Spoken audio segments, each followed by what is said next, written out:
बचपने से ही जब इन चीजों को खाने की आदत पड़ जाती है, जो कि बच्चे, अभी हम बच्चों का बड़ा शॉकिंग सा वो बयान था, हालांकि हम लोग हंस भी रहे थे कि वो बच्ची छोटी सी कह रही थी कि जंक फूड बंद हो जाएगा तो हम तो पागल हो जाएंगे, हमारी जिंदगी में कुछ बचेगा ही नहीं। तो बचपने से जब ये खाने की आदत हो जाती है तो किस किस तरह के डेंजर सामने आ सकते हैं आने वाले सालों में, किन किन बीमारियों का एक्सपोजर हो जाता है? शीतल जी देखिए, हमारे सामने इस समय एग्जाम्पल्स हैं, बिकॉज अब पिछले करीब 10-15 सालों से हम कह सकते हैं फास्ट फूड के जो एक ग्राफ जिस तरीके से ऊपर आया है, रिजल्ट्स ऑलरेडी सामने हैं। बच्चों में मोटापा बढ़ रहा है, स्लीपिंग डिसऑर्डर्स बढ़ रहे हैं, साइकोलॉजिकल प्रॉब्लम्स बढ़ रही हैं। इस समय हम देखें तो साइकियाट्रिस्ट या चाइल्ड साइकोलॉजिस्ट के पास जो बच्चों की आने वाली संख्या है उसमें लगातार इजाफा हो रहा है।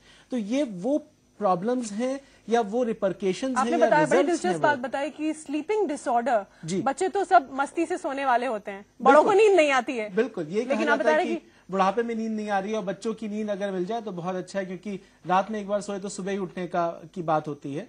लेकिन इस समय हमारे पास अस्पतालों में जो प्रॉब्लम्स आती हैं बच्चों से रिलेटेड, वो स्लीपिंग डिसऑर्डर्स की बहुत आ रही हैं। मतलब टू एन एक्सटेंट कि जहां पे बच्चे को रात रात भर नींद नहीं आती है, बहुत टूट के नींद आती है और वो सुबह फ्रेश नहीं है।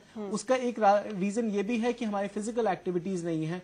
फिजिकल एक्टिविटी क्यों नहीं है? क्योंकि बच्चा को एनर्जी ही नहीं मिल रही है, तो वो फील ही नहीं करता कि बाहर जाऊं, मैं कुछ खेलूं, कुछ ऐसा करूं। तो ये जो है सारी फूड रिलेटेड प्रॉब्लम्स हैं जो हमें अभी पिछले 5 से 10 साल के अंदर अभी दिख गई हैं। इनके जो लॉन्ग टर्म इफेक्ट्स हैं वो अभी आने या पूरी तरीके से दिखने अभी हमें बाकी हैं। लेकिन अगर हम अपनी जनरेशन भी लेते हैं तो आप देखिए इस समय जो कैंसर जैसी बीमारी है ये इस समय बहुत ज्यादा स्तर पर फैल रही है। एक टाइम होता था किसी एक बिरला आदमी को पता चलता था कि भाई कैंसर है। आज की डेट में every 4th person 5th person जो है वो कैंसर अस्पताल में जा रहा है, अपने चेकअप्स करा रहा है, क्योंकि डॉक्टर्स को कहता है शायद आपको कैंसर हो सकता है।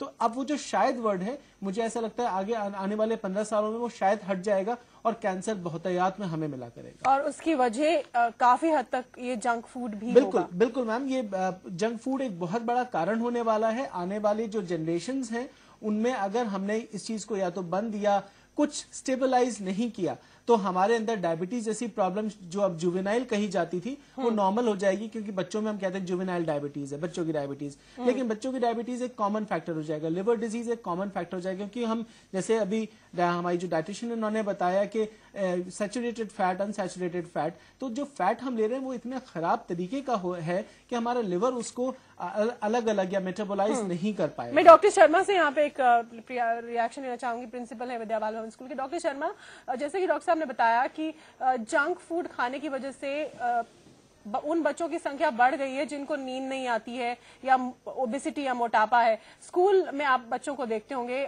कई साल से देखते आ रहे होंगे, क्या हाल फिलहाल में ऐसे बच्चों की तादाद बढ़ी है जिनको ठीक से नींद नहीं आ पा रही है और वो पढ़ाई पे फोकस नहीं कर पा रहे हैं, मोटापा बढ़ रहा है उनमें?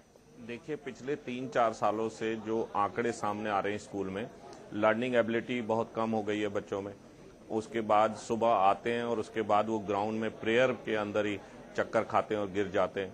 वो प्रेयर में धूप को सहन ही नहीं कर पाते हैं।